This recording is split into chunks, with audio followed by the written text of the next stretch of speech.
अशी प्रार्थना असा संकल्प मी माझ्या आयुष्यात आतापर्यंत पाहिलेला नाही.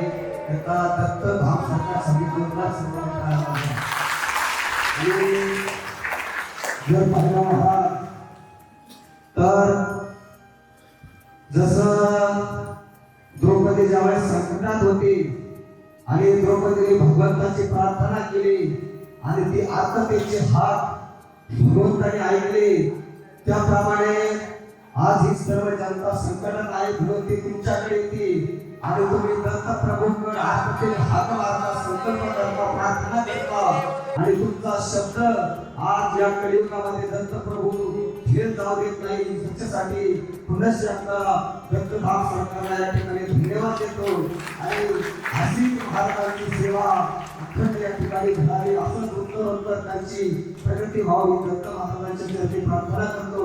आणि माझं जवळजवळ महाराज तिसऱ्या महिन्यापासून माझा मानक्याचा शिरा जमलेला आहे 4 आणि 5 नंबरचा. मी जर कुठं भजनात बसलो तरी महाराज खुर्ची घेऊन बसत होतो, कीर्तनात बसलो तरी खुर्ची घेऊन बसत होतो.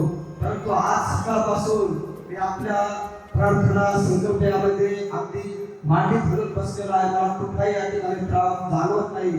असा मला एक दिवस आलेला अनुभव आहे.